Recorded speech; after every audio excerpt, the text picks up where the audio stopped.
All right, welcome everybody to this chapter number 18. Hare Krishna. Thank you for joining this class. And if it's possible, please turn on your videos.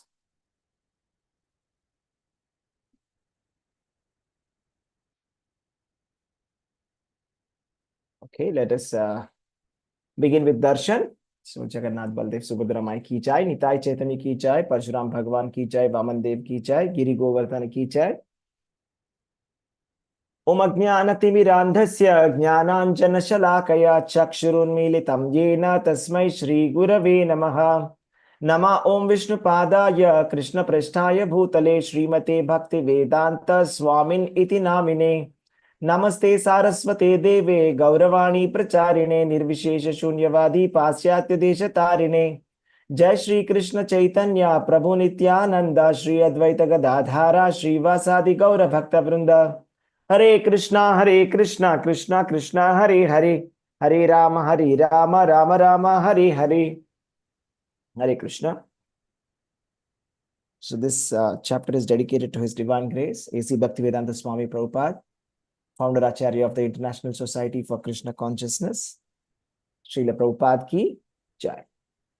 We are inspired by His Holiness Jayapataka Swami Maharaj, GBC and Spiritual Master, His Holiness Jayapataka Swami Guru Maharaj ki jai.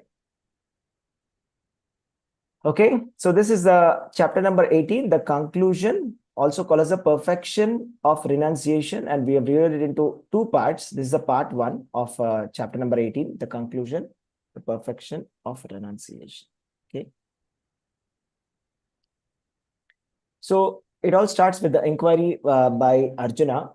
So even before we go into this, we will see, like, we'll just quickly review like whatever we have done so far. We have done 17 chapters so far. And the last chapter, the name of the chapter was the divisions of faith.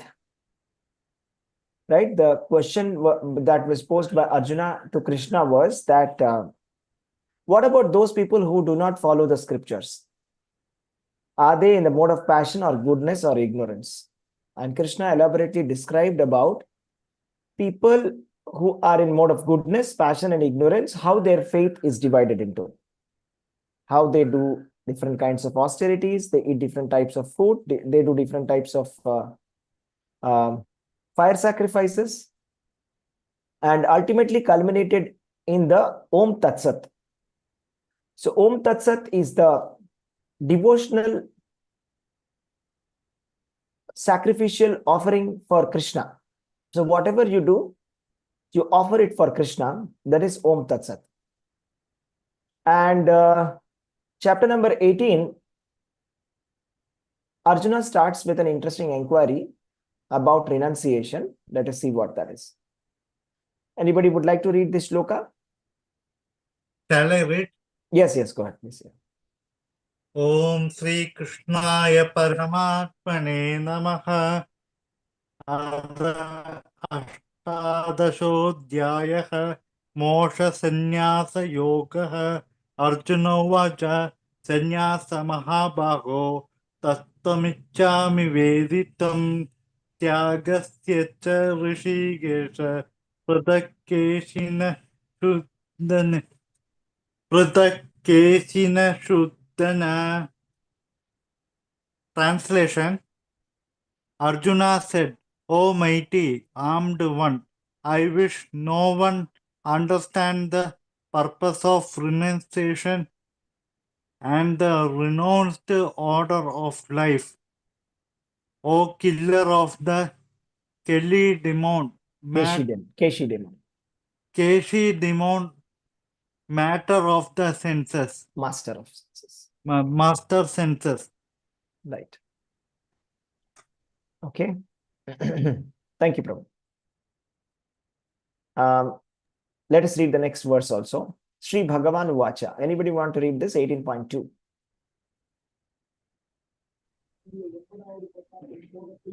Prabhuji, can I read? Yes, please, Nitya Mataji, go ahead. Hare Krishna. Bhagavad Gita 18.2. Shri Bhagavan Vacha kamyanam karmanam nyasam sannyasam kavayo viduhu sarva karma phalatyagam prahustyagam vichakshanaha. Translation by His Divine Grace A.C. Bhaktivedanta Srila Prabhupada, Prabhupada Ki Jai. The Supreme Personality of Godhead said, the giving up of activities that are based on material desire is what great learned men call the renounced order of life, sannyasa. And giving up the results of all activities is what the wise call renunciation, tyaga. Thank you, Prabhuji. Hare Krishna. Hare Krishna. So it's a very important inquiry here. The question is asked by Arjuna about renunciation, tyaga, and about renounced order of life. So there's a difference between renunciation and renounced order of life. And the answer for this question is actually very deep. And we will get to that only towards the end of this chapter. When Krishna summarizes everything, that's when we will actually understand what is the deeper meaning for this question. Okay. There's a very deep connotations for this question. What is renounced order of life, and what is the purpose of renunciation? What is the purpose of the renunciation? So we all know that we have 4 varnas and 4 ashramas, amongst which one of the ashrama is called as the sannyasa ashrama. Correct? So this sannyasa ashrama, brahmachari, grihastha, vanaprastha, and sannyasi. So Arjuna is very much attracted towards the sannyasa ashrama, and he wants to understand the purpose of this ashrama and what is real sannyasa or what is real renunciation is something that he wants to understand. Okay. I'll tell you something very interesting here. Okay. So when Lord Sri Chaitanya Mahaprabhu, he took sannyasa, right? And when he took sannyas under Keshavapuri, the entire town of Remuna was crying because Chaitanya Mahaprabhu took sannyas, right? So the barber who was supposed to shave the head of Chaitanya Mahaprabhu, right? So it happened in actually in Katwa, the place of Katwa. Even today, we can go to Katwa in West Bengal. It is nearby to Mayapur, and that's where Lord Sri Chaitanya Mahaprabhu took sannyas. Okay, and he took under Keshava Bharati. Okay, and in the Sampradaya of Shankara Sampradaya, Chaitanya Mahaprabhu took sannyas. So something very interesting here. Then what happens is that the barber who is supposed to shave the head of Chaitanya Mahaprabhu refused to shave his head. And he was loudly shouting and he was saying, how can I remove this beautiful hair of Chaitanya Mahaprabhu and see him as a sannyasi, right? And everybody were assembled, all the people around him, and they were all watching this scene unfold where Chaitanya Mahaprabhu is about to take sannyas. Okay. Chaitanya Mahaprabhu finally takes sannyas, and then he takes his sannyasa danda, right, his stick, and something interesting happens. Nityananda Prabhu, he takes the stick of Lord Sri Chaitanya Mahaprabhu and he breaks it into 3 pieces and throws it into water. Okay, actually sannyasa danda is considered to be very, very auspicious or holy. He said all the demigods reside in that stick, sannyasa stick. So, but Nityananda Prabhu, he broke that stick it into 3 and threw it inside water. So, anybody, can you guess like why did Nityananda Prabhu break that sannyasa danda of Chaitanya? Can anybody guess? Why did he break it? do you break the sannyasa danda immediately after sannyasa? Is that the Prabhuji, process? actually, Chaitanya Mahaprabhu was like molten gold and very attractive person by thing, and nobody wants him to take sannyasa, and probably because of that agitation, he broke. I felt this is my understanding, Prabhu. Okay, fine. Thank you. Good try. Anybody else wants to tell an experience? My opinion is Yes. he doesn't need that stick at all. He himself, from inside, he is already a sannyasi. He may not need that. Yeah. So he must have thrown it. That is my opinion. Yes. Right. Okay, thank you. Anybody else wants to try that? Hare I Krishna, am maybe also. want him to become a sannyasi, Prabhuji. So you didn't want him to become a sannyasi. Okay, fine. Yes, Chandra Prabhu. I think so. I am agreeing with the Mataji's answer because the Mahapurushas, Mahans are, they didn't want any additional fitting. That is just like the Dand is called Prana. So Omkara. So it is just like a additional for his Prabhuji. Okay, fine. So Hare Krishna. Hare Yes, Krishna, Mataji. Prabhuji. I Yes, think Nityananda Swami knew that Lord Chaitanya was Krishna himself. So he didn't need it, the danda. So that is my opinion. That's why he broke the danda. That's right. Okay. Thank you. Thank you, Mataji. Thank you. Thank you, everybody. Thank you for your responses. So Nityananda Prabhu knew that Lord Sri Chaitanya Mahaprabhu is Krishna himself. And he being the Supreme Personality of Godhead himself, he did not need to depend on any external purification process. So what does that mean?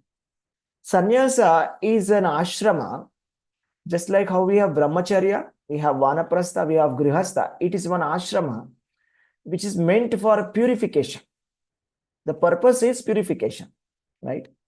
So that we become purified. But Chaitanya Mahaprabhu did not require any kind of this kind of external purificatory methods. He is the Supreme Personality of Godhead himself. He is Krishna himself, right? And he is completely immersed in the love of devotional service, that is Krishna Prema. So he does not require any external show or external kind of sannyasa ashrama for him to establish that now he is a sannyasi. Actually, the reason why Chaitanya Mahaprabhu took sannyas was that it's only an external reason that people generally give respect to sannyasis. And nobody was able to understand the position of Lord Sri Chaitanya Mahaprabhu. Everybody were misunderstanding him. One day, like he was chanting the names of the gopis, and Chaitanya Mahaprabhu's students have come to him and said, "Why are you chanting the names of gopis? You are supposed to be chanting the names of Krishna. Why are you chanting the names of gopis?" So at that time, Chaitanya Mahaprabhu became very agitated and he started chasing them. So they did not understand the mood of Chaitanya Mahaprabhu. So therefore, Chaitanya Mahaprabhu thought that I have actually come for delivering the entire world. But if people do not understand my purpose, and if they misunderstand me, then it's going to be a problem. So therefore, I shall accept this renounced order of life, sannyasa, so that people will externally, you see, in India, there is a tradition that any sannyasi, we pay respect to the sannyasi.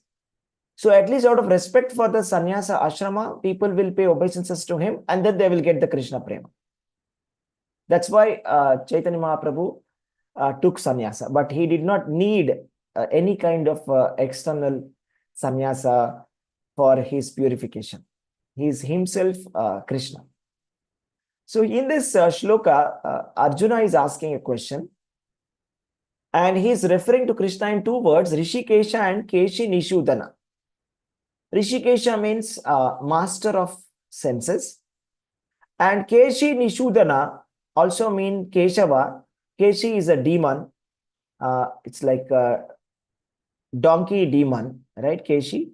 And that was killed by Krishna. So the killer of the demon Keshi, master of the senses. So this is the question that Arjuna is posing.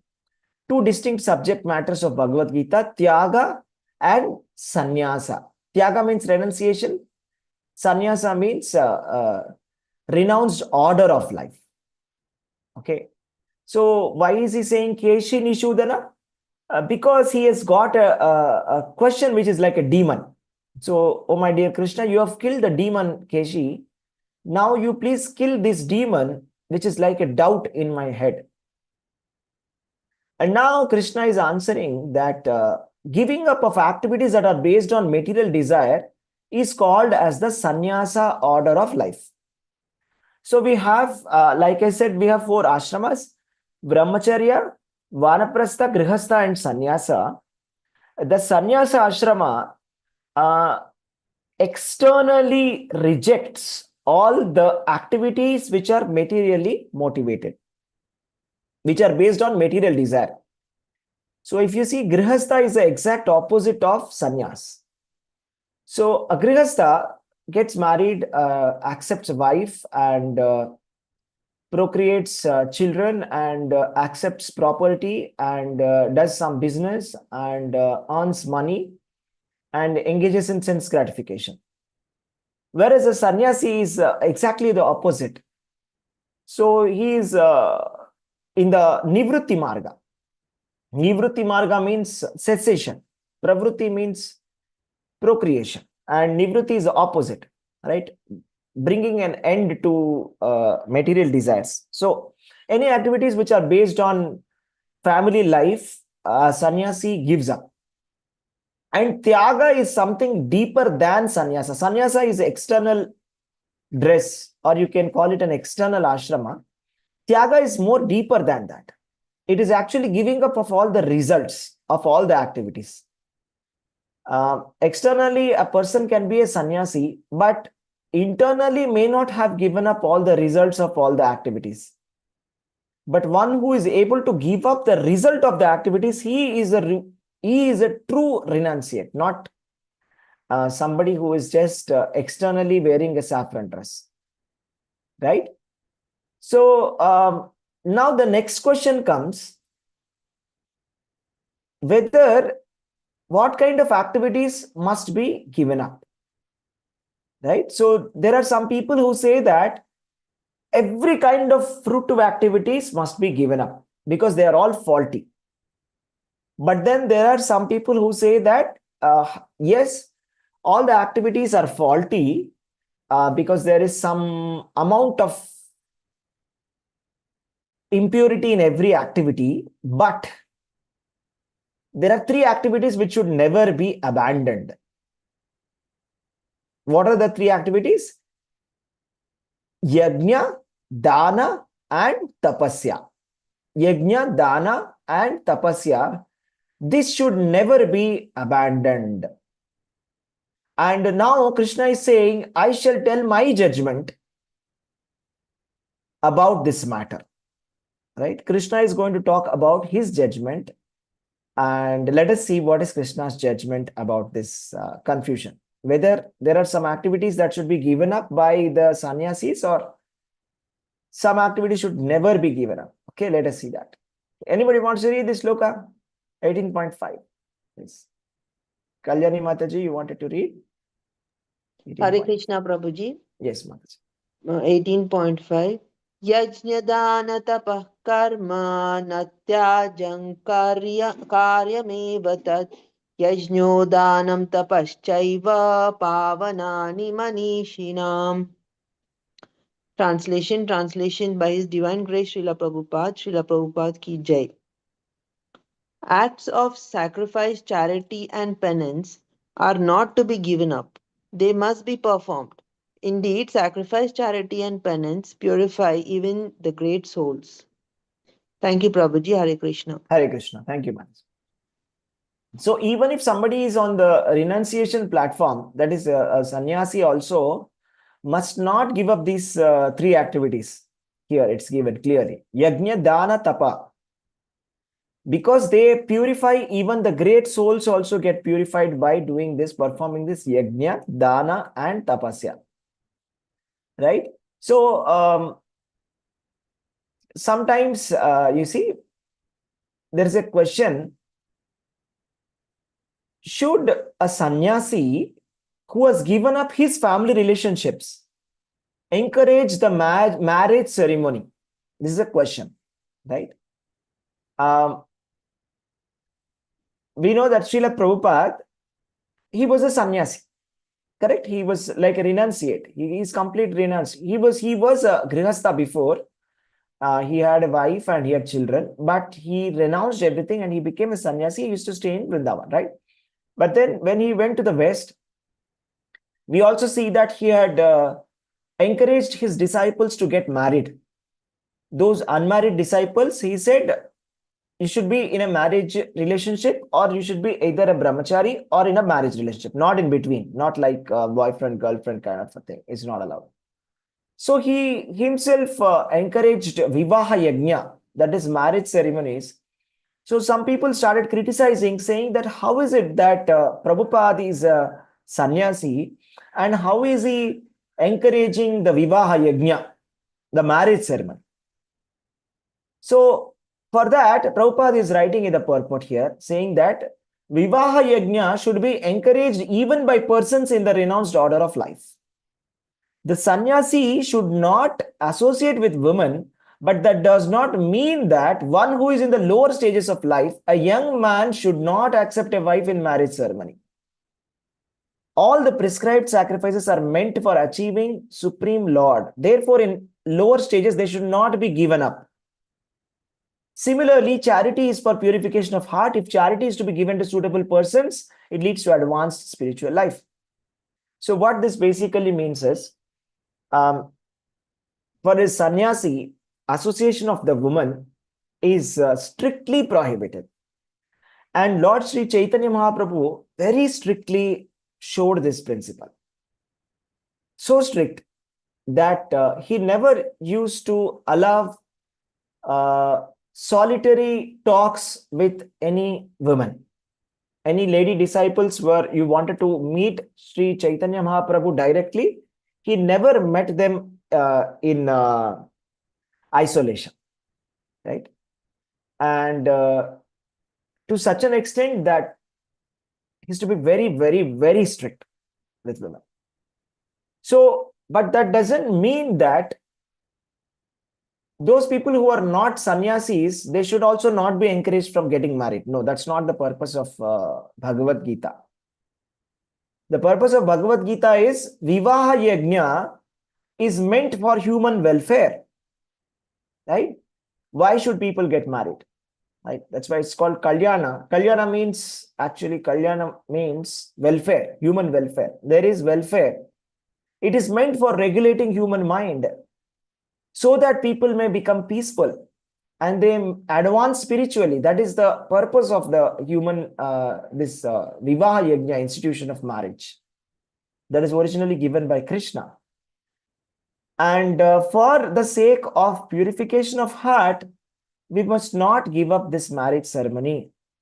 Okay, especially those people who are in the lower stages of life, because not everybody is in a position to take sannyasa. And in fact, in Kali Yuga, sannyasa is prohibited.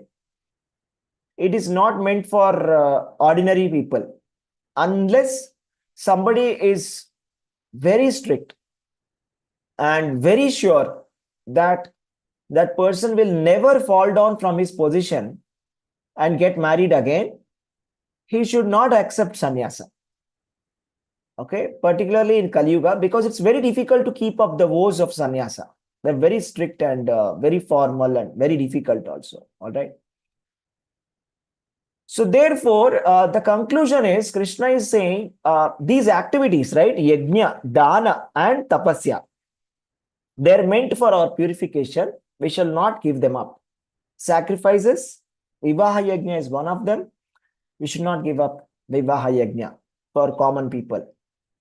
And that is Yajna. Dana means giving sacrifices, right? And tapasya, doing austerities. But however, everything must be done in mode of goodness, sattva guna. How do you differentiate between an activity which is done in mode of goodness and an activity which is done in mode of passion? Can anybody tell me? What's the difference? There's one single difference, right? What's that difference? In the When mode we are of good, goodness, you don't expect anything in return. Yeah, In passion, you're expecting popularity and something in return. that's right. Thank you. Anybody? Self-realization. Self-realization. Self-realization is the goal for mode of goodness. Yeah, that's nice. Okay. Anything? Anybody wants to try? Hare Krishna Prabhuji, Yeah. keeping Krishna in the center of all the activities, for all the activities. All right. That is for mode of goodness. That's right. That's right. Thank you. So all the activities should be performed without attachment or any expectation of result as a matter of duty. And Krishna is saying, this is my final opinion. All the activities must not be given up. Yajna, don't need to give up. Dana, don't give up. Tapasya, don't give up. But perform them without attachment or expectation of result as a matter of duty. Just like it's my duty that I shall help somebody, right? I shall help people around me. It's my duty, right? This is how our mindset should be, right? It's not that I'm expecting something. I will help you, but will you acknowledge my help in front of everybody? This is not the correct kind of mindset, okay? And here Krishna is also saying prescribed duty should never be renounced. And if one gives up his prescribed duties because of illusion, such renunciation is said to be in the mode of ignorance.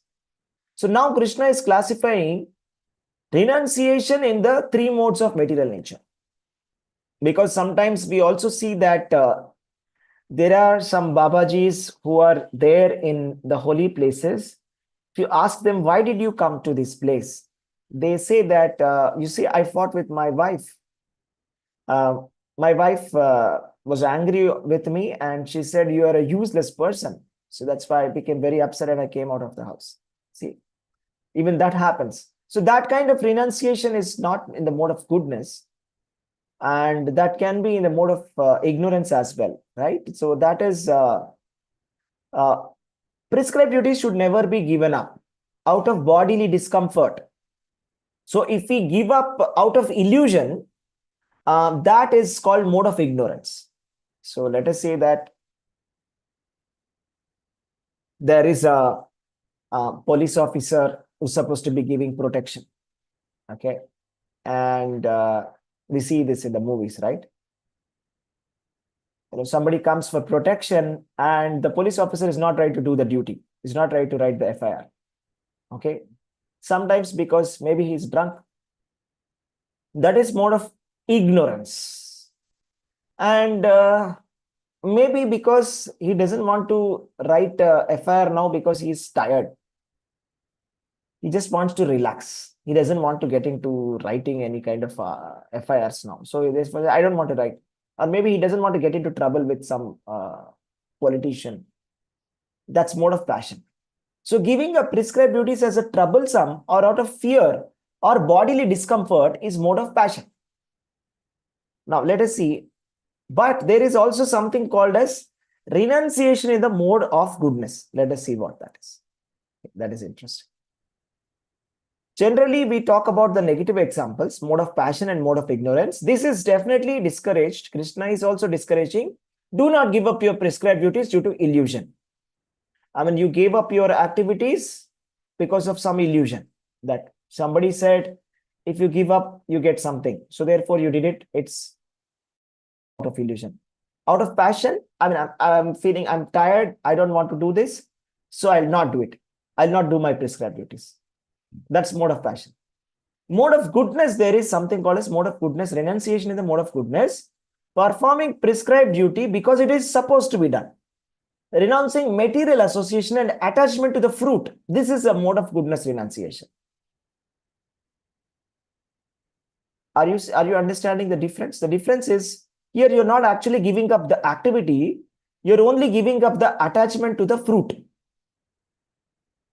That possessiveness that this activity belongs to me or this result shall be mine. I shall do this. I will for something like, for example, I'll give the donation, but just make sure that my name is printed, right? That's not mode of goodness. So it is like I will do my duty and I just don't care about the result. That's it. I don't have any kind of attachment to the result. It's like Om Tat Sat. I'm doing it as a service to Krishna. So this is my service to Krishna.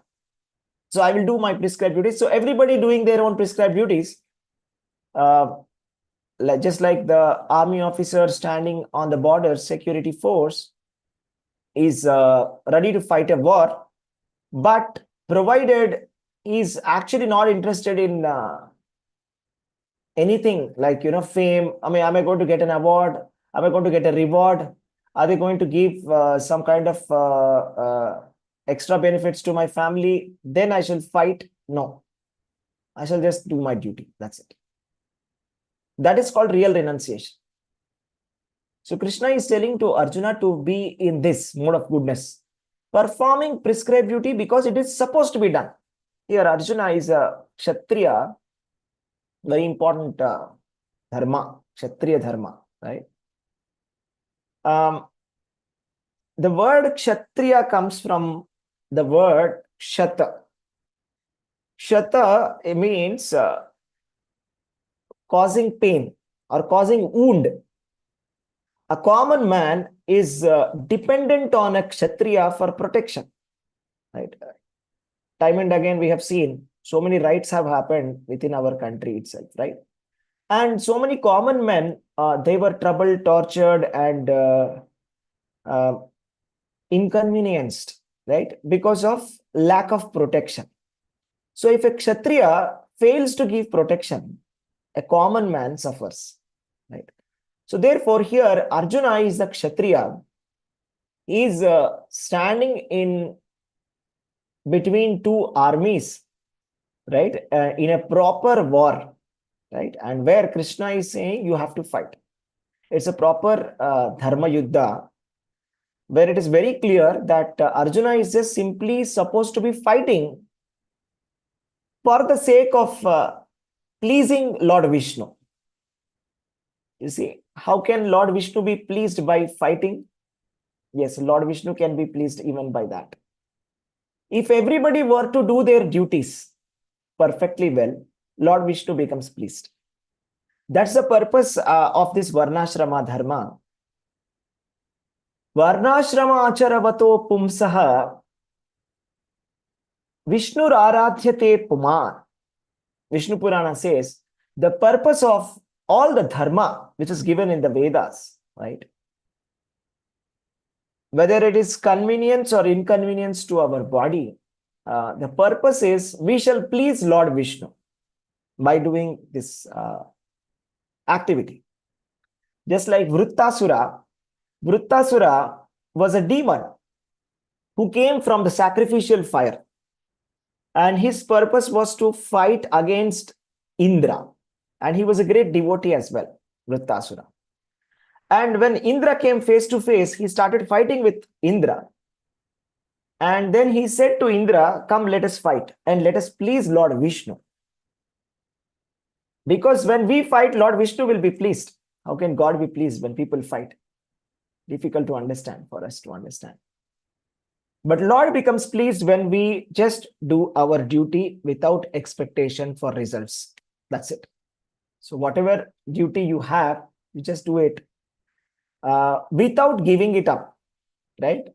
That is the ultimate welfare for ourselves, for others also, and Lord is also pleased by it. Okay.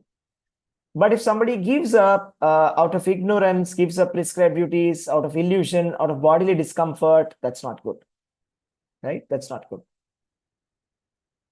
And now Krishna is talking that those people who are in the renounced order of life, they do not have to suffer any kind of karma. Let us see that. Okay, anybody want to read this shloka? Hare Krishna Prabhuji, may I? Yeah, go ahead, please. Thank you. Bhagavad Gita 18.12. Anishtam mishtam mishram cha Trividam karmana phalam bhavatyatyāginām pretya natu sannyasinām kvachit. Translation by Srila Prabhupada. Srila Prabhupada ki jai. For one who is not renounced the threefold fruits of action, desirable, undesirable, unmixed, accrue after death. But those who are in the renounced order of life have no such result to suffer or enjoy. Thank you, Prabhuji. Hare Krishna. Hare Krishna. So every activity has a reaction for it, positive or negative. Anishtam, Ishtam, Mishram. 3 types. Anishtam means favorable, unfavorable result. Ishtam means favorable result. Mishram means mixed results. So for every activity that we do in our lives, it is either one of these 3. Either you get some favorable result, which is taking you towards heavenly planets, or it is taking us towards hellish planets, giving us further bondage. And the third category is mixed. Most of the time it is like mixed. You cannot classify it as purely auspicious or purely inauspicious. It is a mixed kind of an activity. But the point here is that those people who are in the sannyasa, renounced order of life, they do not have to suffer or enjoy either three of these categories. Anishtam, Ishtam, Mishram. Anishtam is desirable. Desirable is Ishtam. Anishtam is undesirable. Mishram is mixed. So what is the deeper meaning of being a sannyasi is something that we should understand. Is it only that a person who is externally wearing a saffron dress? But the actual definition of sannyasa is given in the chapter number 5, right? We will go to chapter number 5 also and explore there. But before that, let me read from the purport here that what Srila Prabhupada is saying. Anybody who works for Krishna and who does not enjoy the fruitive results, who offers everything to Krishna, is actually a renouncer. There are many members of the International Society for Krishna Consciousness who work very hard in their office, in their factory, or in some other place, and whatever they earn, they give to the society. Such highly elevated souls are actually sannyasis and are situated in the renounced order of life. It is clearly outlined here how to renounce the fruits of work and for what purpose fruit should be renounced. So here, Prabhupada is referring to some extraordinary members of ISKCON,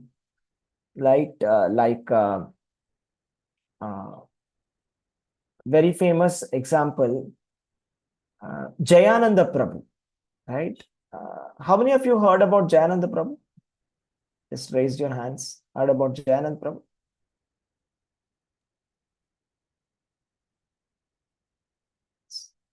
I'll tell you briefly about him, okay? Very wonderful personality, Jayananda Prabhu. We discussed this in Jagannath Katha, right? So Jayananda Prabhu, he was a mechanical engineer by profession, and he did not like the sophisticated ways of modern civilization, and he was somehow attracted to Krishna consciousness, and he became disciple of Srila Prabhupada. And then he had some extraordinary characteristics, like he was very humble, and even though he was very advanced himself, he used to act as if he is the most beginner devotee, and he used to engage everybody in service.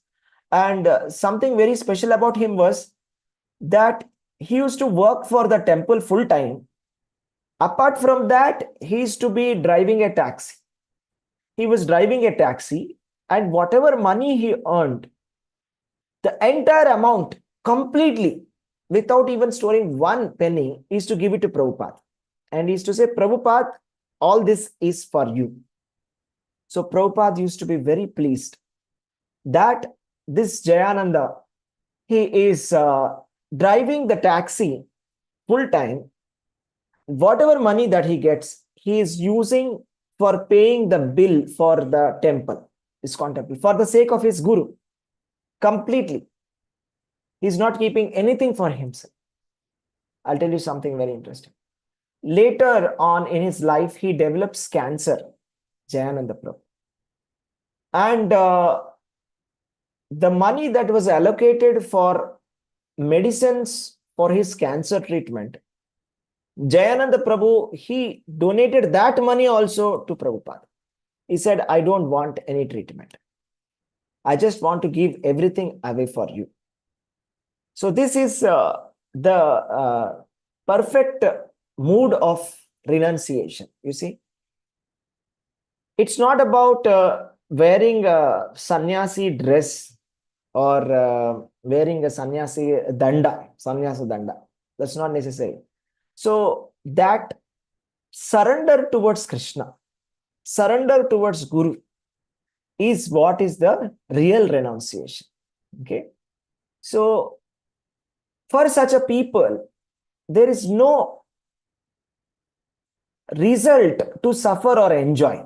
So this is called as real renunciation. Okay. We should not be like externally trying to renounce. A lot of times we think that renunciation external, we think, मैं सब कुछ छोड़ के चला जाऊंगा. I'll leave everything, I'll go to Haridwar.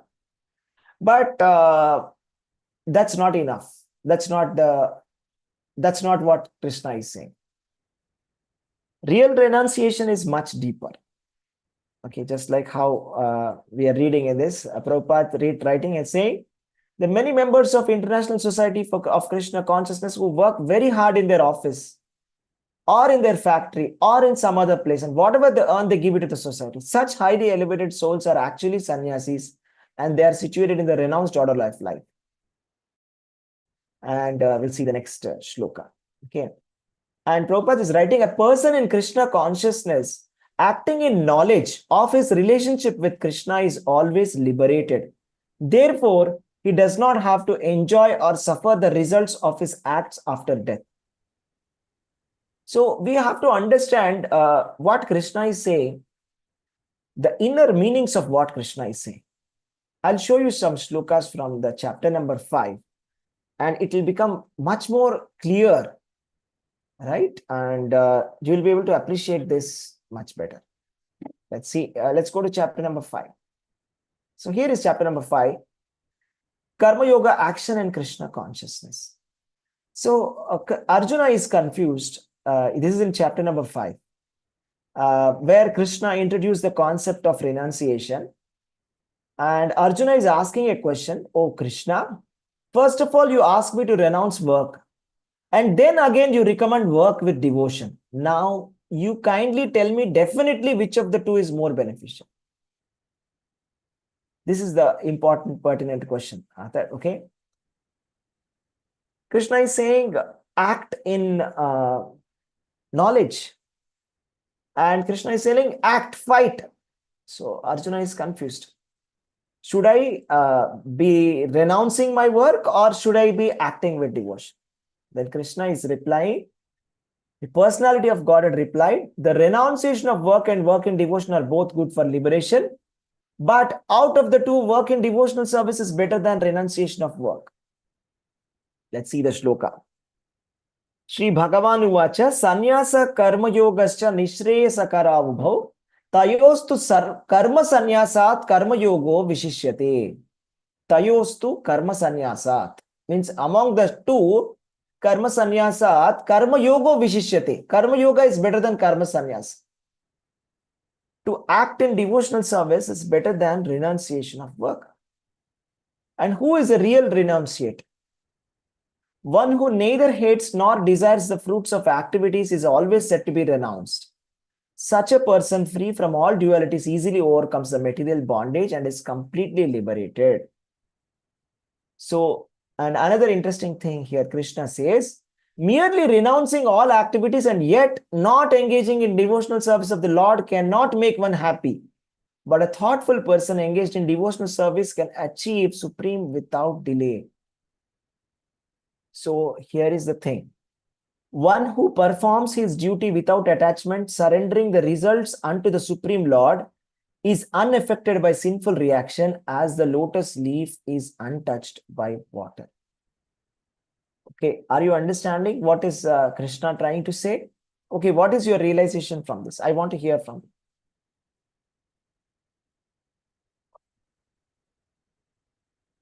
What is Krishna saying here? Should we renounce or should we work? What is it exactly that we are supposed to be doing? We should live the materialistic life. Okay. How do you live the materialistic life? We should not, we need not leave, we need not renounce our work, but we should perform our work and we should offer it to Lord. That is better than renouncing the work altogether. That's right. Okay, thank you. Any more points? Any more realizations?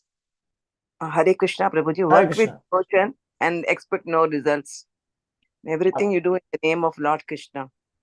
That's right. Work with devotion and don't expect results. See this, a very interesting continuation of that. A person who is in divine consciousness, although engaged in seeing, hearing, touching, smelling, eating, moving about, sleeping, breathing, always knows himself that he is actually doing nothing at all. Because even while speaking, evacuating, receiving, or opening or closing his eyes, actually knows that only the material senses are engaged with the objects and that he is aloof from them. It's a very nice shloka. It says, Pashyan Shrunvan Sprishan Jigran Ashnan Gachan Swapan Shwasan Pralapan Vishrujan Ghrinan Unmishan Nimishan Api Indriyan Indriyarteshu Vartante Iti Dharayan. So a person in Krishna consciousness, he is always in Krishna, in relationship with Krishna. Pashyan, whether you're seeing something, you are able to see in relationship with Krishna. Shrinvan, hearing about Krishna. Sprishan, touching the devotees, right? And it says, even while Swapan, you see, Arjuna, he used to be even dreaming about Krishna, right? In the dreams also, he used to be chanting the names of Krishna. So even when dreaming also, he is still like completely renounced, right? And does not matter what is the external activity that you're doing. Okay, what is important is you be in Krishna consciousness. See this, chapter number 6 in Dhyana Yoga, Krishna will say something very interesting. Let us see this. So what is the real meaning of sannyasa? We are trying to understand. Okay, Sri Bhagavan Uvacha, Anashrita karma phalam karyam karma karoti yaha sa sannyasi cha yogi cha na niragnir na chakriyaha. What is the real definition of a sannyasi? The Supreme Personality of Godhead said, one who is unattached to the fruits of his work and who works as he is obligated is in the renounced order of life, and he is the true mystic, not he who lights no fire and performs no duty. He says, na niragnir, na chakriyaha. Means somebody claiming to be a renunciate, not cooking. So it is said that sannyasis, they don't cook for themselves. So they stop the cooking activity. So no more cooking, no na niragnir, no fire sacrifices or no cooking activity, na chakriya, no activities, not going to office, nothing. Not that person. He is not the real renunciate. One who is unattached to the fruits of his work and who works as if he is obligated is in the real renounced order. So see, the conclusion is a perfectly Krishna conscious devotee is a real sannyasi. So to be in 100% Krishna consciousness, to remember our position with respect to Krishna and act, that is the real Krishna consciousness or real renunciation. What is called renunciation, you should know to be same as yoga or linking oneself with the Supreme. O son of Pandu, for one can never become a yogi unless he renounces the desire for sense gratification. Okay, we can take a lot of examples. If you see, the very good example that I can think of is Ramanujacharya. Okay, Ramanujacharya, he was called as Yatiraj. Yati means sannyasi, Raj means king, king of renunciates, Yatiraja, his name. And he was a perfect renunciate because his mood was, how can I deliver the suffering people? That was his only mood. He had received one mantra from one great Acharya, I think Goshtipurna.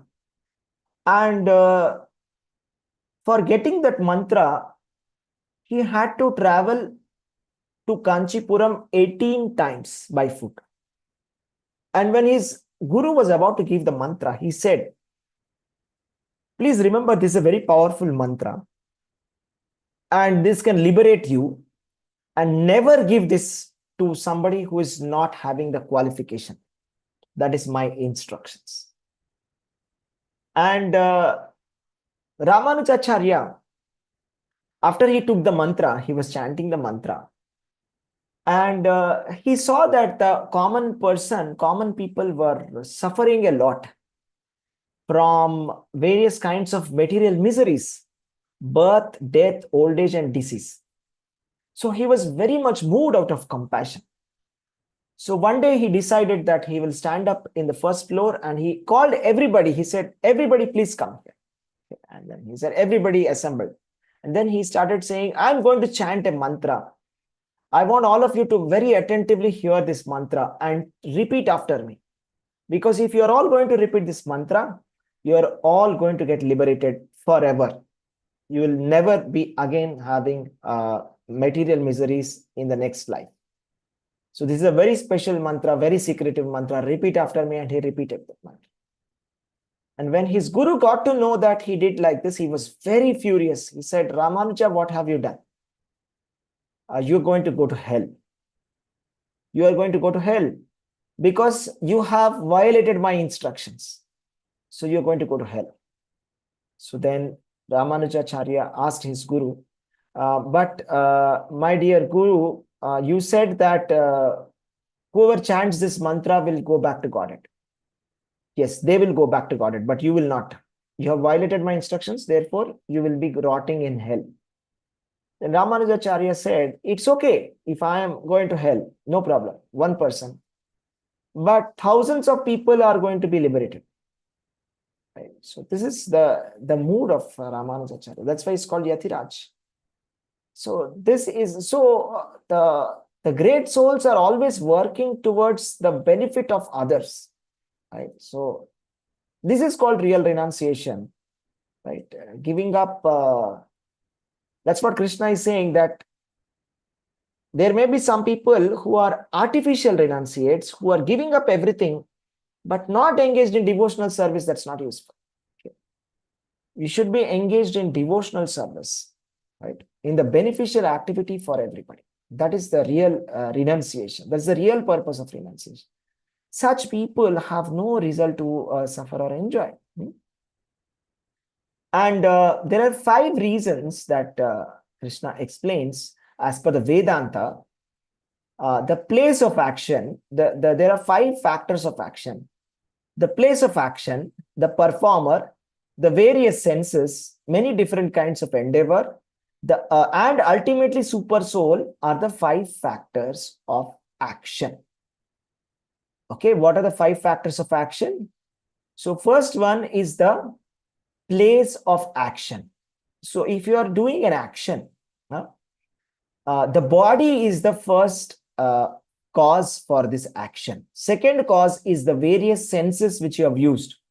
You might be using your eyes or hands or legs and different kinds of endeavor, whatever activities that you do, whatever activity that the real action that you do, this is the different kinds of endeavor. You try different attempts, right? All of that is different kinds of endeavor. The performer or the soul, right? The soul is one of the 5 factors of action. And the most important point, what is the most important point among all the 5 causes of action? Can anybody say? Super soul, Prabhuji. Super soul. Because without the will of the super soul, even a blade of grass will not move.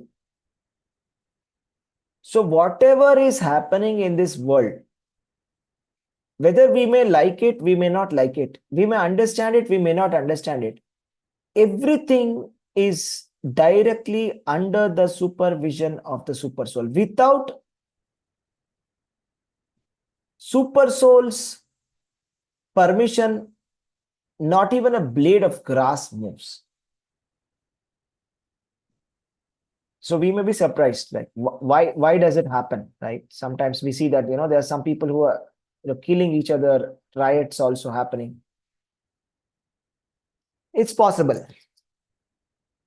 We are not able to understand it. That's it.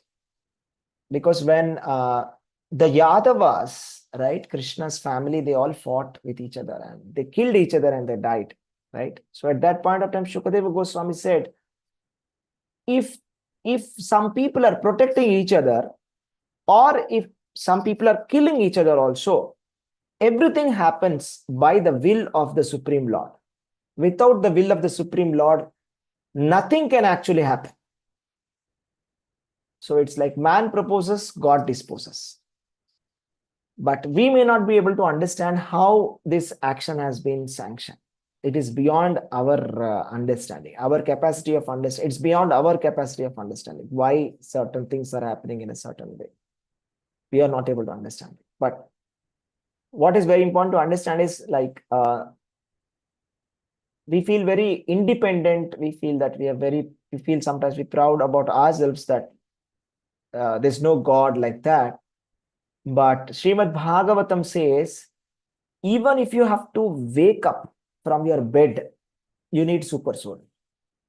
That means after you go to bed, there's no guarantee that you will wake up. If the super soul does not wake us up, we cannot even wake up. That's what Bhagavatam says. So ultimately, every action is under the purview, ultimate control is under the super soul. Therefore, we should not think ourselves to be the doer. There are these 5 factors here, okay? We have 5 factors. Those who do not see these 5 factors, Krishna is saying, they're not very intelligent and they cannot see things as they are. What are they? Adhishtanam tata karta karanam cha pratakvidam vividascha pritak chesta daivam chaivatra panchamam. 5 things. Adhishtana, place of action. Karta, performer. Karanam, senses. And pritak vida, that is pritak vida, different kinds of endeavors. Pritak vida chesta, pritak chesta means different endeavors. Finally, daivam. Daivam is like ultimately daivam has to work, otherwise it's not possible. It's like in Srimad Bhagavatam, it is said that a boat cannot save a sinking person. A person who is destined to die, the best of the boats cannot save him. Just take the example of Titanic. It is supposed to be the best ship in the world and engineering marvel, made up of wonderful wood and very nicely designed, but it just hit one iceberg and it had to completely submerge inside water. So those people who were within there, not everybody was saved there. So if there is a boat, doesn't mean that person will survive. Similarly, a medicine cannot save a dying person. That's another thing that says. Person who is about to die, you may have the best of the medicines with you, but you may not be able to save that person. If super soul decides that this person must die, then nobody can actually stop. See, parents cannot save their children. Okay. So the parents are sitting right there and the child is suffering, sick. Parents cannot do anything. So ultimately, it is the super soul under the control of super soul. Okay, these are the 5 actions, right? And then let's see something interesting here. Yeah, anybody wants to read this sloka?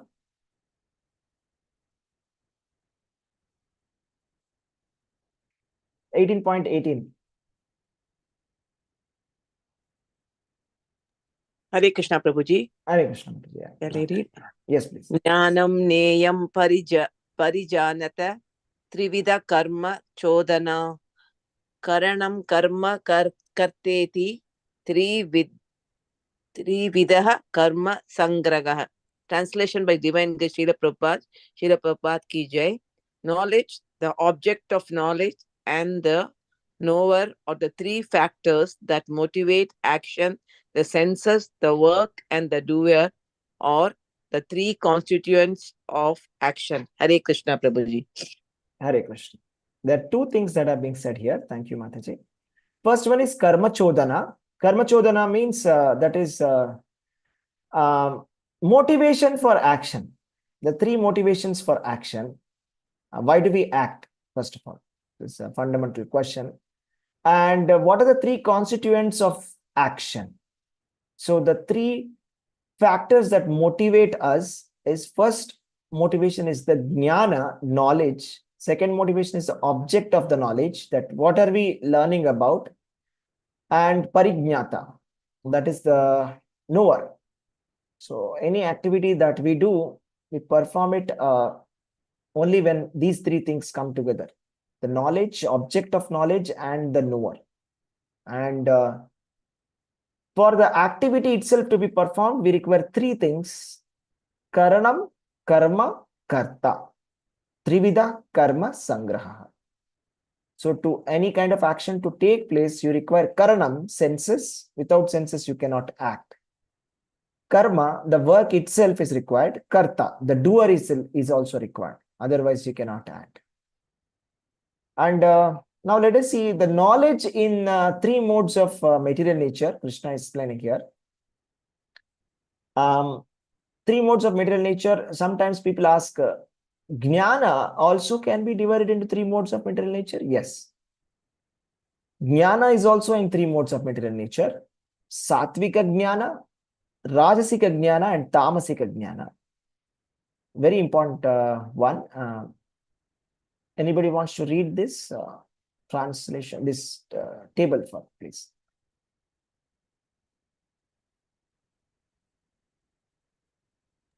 Prabhuji, I'll read.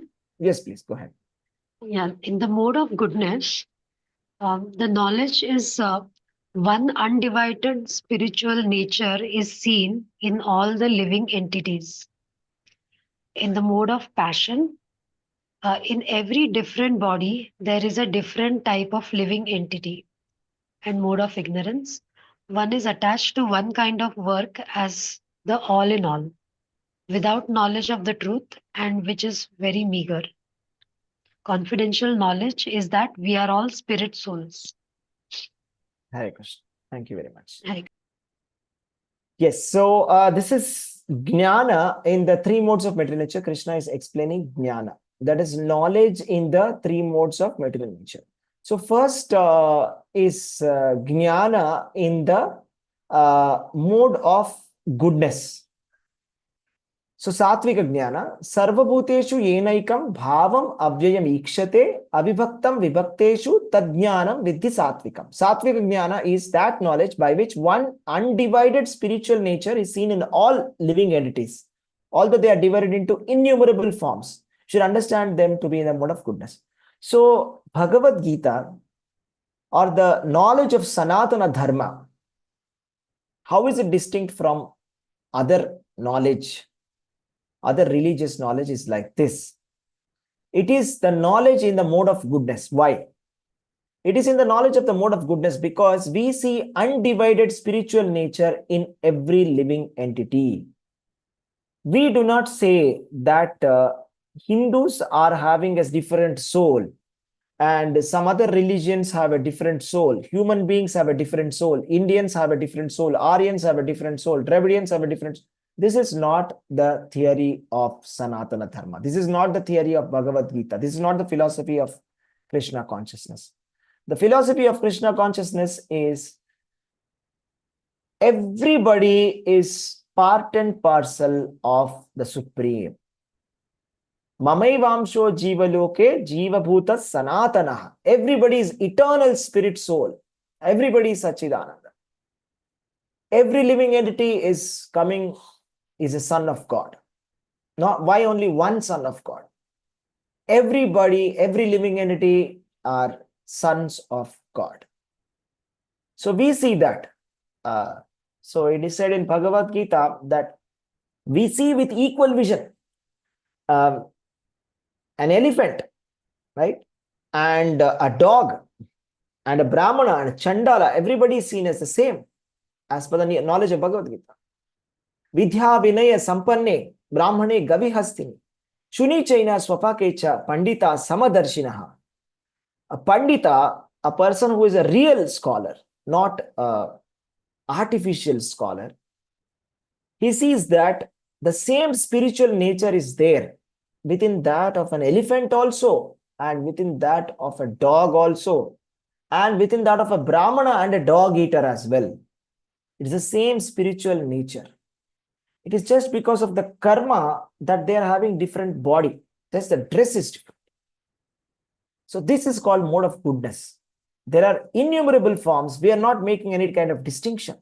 This is different. This is different. All of them are living entities. Everybody is Jiva. And we want everybody to be happy. So that is very interesting, very important.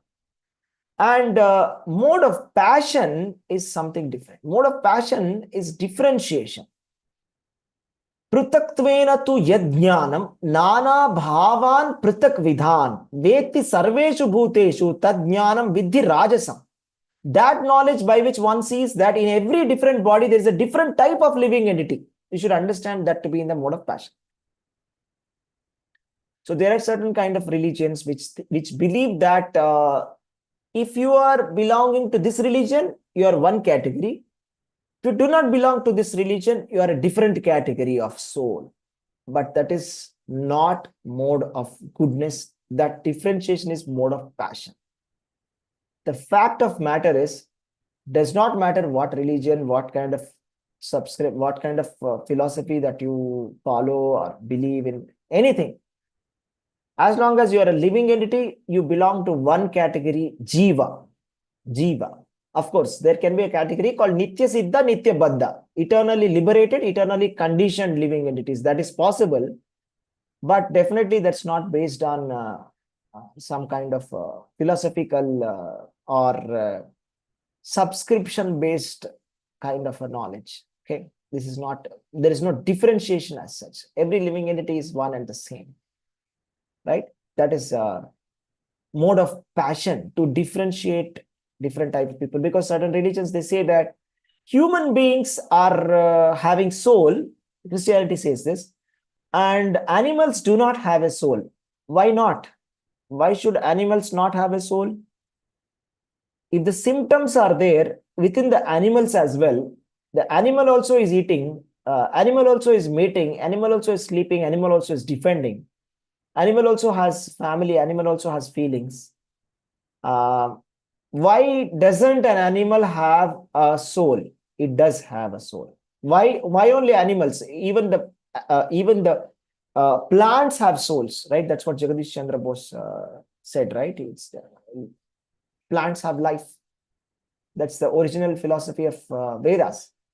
That even the plants are living entities. The trees also have life. There's no difference. The difference is in the level of consciousness. That's it. But however, they're not different as such. Third category, Yattu Krishna vad ekasmin karye saktam ahaitukam atat attavarte vad alpam cha tat tamasam udahurtam. And that knowledge by which one is attached to one kind of work as all in all, without knowledge of the truth, and which is very meager, is said to be in the mode of darkness. So there are certain religions and certain kind of philosophies which say one kind of thing and everything, that's it. They are just completely centered around one principle. That this is the principle that we follow, and they cannot talk about anything beyond that. This is not complete knowledge. This is in the mode of darkness. Sanatana Dharma is in the mode of goodness. Right? So, but common man is always in the mode of darkness. We don't understand it. We don't understand the big picture. So people keep asking this question, why do I need Bhagavad Gita? We should actually flip that question and ask, why don't we need Bhagavad Gita? What is it that we know? We know nothing. We have accepted some profession and we just blindly perform that activity till the end of our lives without even knowing where we are heading towards. And such a common man, God is money for him. Right? Knowledge means satisfaction of bodily demands. And such a person has no connection with the absolute truth. So such a person, so more or less 99.9% of human beings are like ordinary animals. That is, ordinary animals are doing 4 activities: eating, mating, sleeping, defending. So if you ask a common man, what is your purpose of life? They say, I want to have a nice house where I can eat, mate, sleep, and defend myself well. That's it. No knowledge of the absolute truth. No knowledge of the spirit soul. No knowledge beyond the body. Considering one activity to be one all in all. And considering sense gratification to be the aim of life. This is called as Pashu. Dharmena hina Pashubhi samana. Ahara nidra bhayamaitunam cha. Samanyametat Pashubhi samana. Dharmena hina Pashubhi samana. That means ahara, eating, nidra, sleeping, and bhaya, defending, maituna, sex life. These 4 activities are common for human beings and animals also. Right? But we are not animals, we are human beings, right? Developed consciousness. Dharmena hina Pashubhi samana. Without conception of absolute truth, without spiritual knowledge, every person is more or less an animal. So that's very important to see here. So that's what we have done. And I think we'll stop here. Any questions or any discussion to be done, we'll take up. Otherwise, we'll just continue in the next class. Any questions anybody has? Hare Krishna. So very important information is tomorrow we are starting with Kartik month. And we're starting with a special program starting from tomorrow. We are going to do Brahma Samhita. Brahma Samhita is a poem from the Vedic scriptures written by Lord Brahma. It talks about Krishna Tattva in detail, and Lord Sri Chaitanya Mahaprabhu found this Brahma Samhita from one of the temples in Kerala. He brought this manuscript which was found, I think, in the, I don't remember the name of the temple, in one of the temples from Kerala in his South India tour. So this is a very special scripture which has deep meanings about Krishna and Krishna Tattva. All right. So we will discuss this starting from tomorrow every day. And every Saturday we will hear Krishna Katha. And every day we will do Damodara Ashtakam also. So starting from tomorrow. So request everybody to be prepared for tomorrow, that you can bring some ghee lamps and keep ghee lamps ready and your altar ready. You can show your altar and show ghee lamps, and then we will sing Damodara Ashtakam tomorrow. Okay. So because the name of the month is called as the Damodar Masa or Kartika Masa. It's a very special month belonging to Krishna, very dear to Krishna, Kartika Masa. So starting from tomorrow, that is 17th of October, and ending on 15th of November. Okay, so for the next 30 days, we will have a special program in the morning. So I request all of you to please come to the morning program and join us there. Okay. Yes, Suresh Prabhu has a comment here. If every family one reads Bhagavad Gita and Bhagavatam, he can spread about Paramatma, spiritual soul residing us to our family and others. Hare Krishna, Namaste. Thank you. Hare Krishna. Nice point. If every family can read this Bhagavad Gita, it's a great boon, right? Like I was saying, Bhagavad Gita knowledge is to be able to see everybody on the equal platform. We talk about equality at artificial equality platforms, but this is the real spiritual equality platform, which everybody must be trained to understand this philosophy. Okay, thank you. Hare Krishna. Anything else? Hare Krishna, Prabhuji. Yes, Mataji. Is it Sharad Purnima today? Today is Purnima for sure. And Yesterday it was Sharad Purnima, Prabhuji. okay, then it is Okay. yesterday. It is yesterday then. Okay. Okay. Fine, Prabhuji. Thank you, Prabhuji. Sure. Today, yeah, Sharad Purnima 2024. It says October 16th, Monday.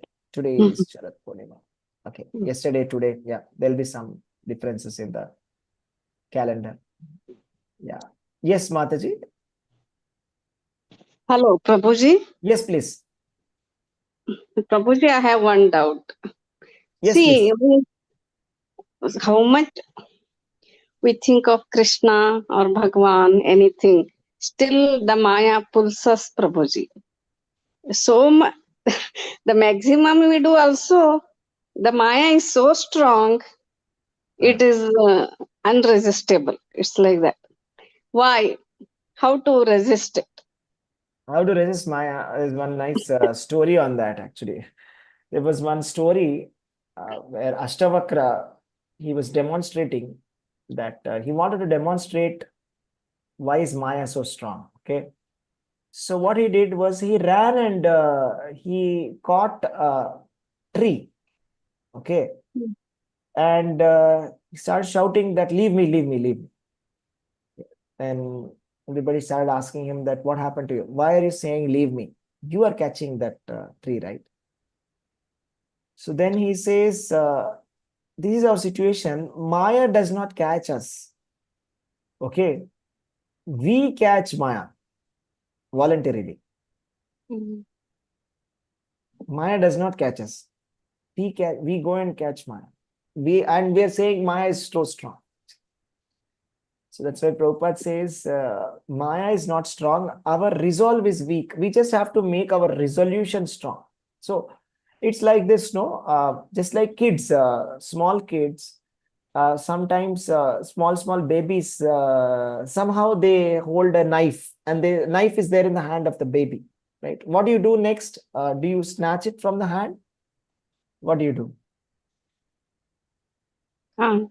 When the baby is having a sharp knife in the hand, holding like this, okay? We'll give some toy instead and Yeah, you give something better and then the child will give up that, right? Similarly, our position is we need something to catch. So we have caught Maya because of lack of alternative. Okay. But if we have a strong Krishna conscious alternative, if Krishna Katha is available for us, and we have developed the taste of hearing, taste of reading, taste of listening, then naturally we will give this up. We have to catch something, that is sure, either Maya or Krishna. So we have to make our Krishna conscious association strong. We have to improve our capacity to hear and improve our capacity to chant and do devotional service. That's it. Then Maya will become easier for us to live. Otherwise, it's difficult. Okay? Hare Krishna. Okay, Prabhuji. Thank you, Hare Krishna. Welcome, Hare Krishna. Okay, devotees, Anything else?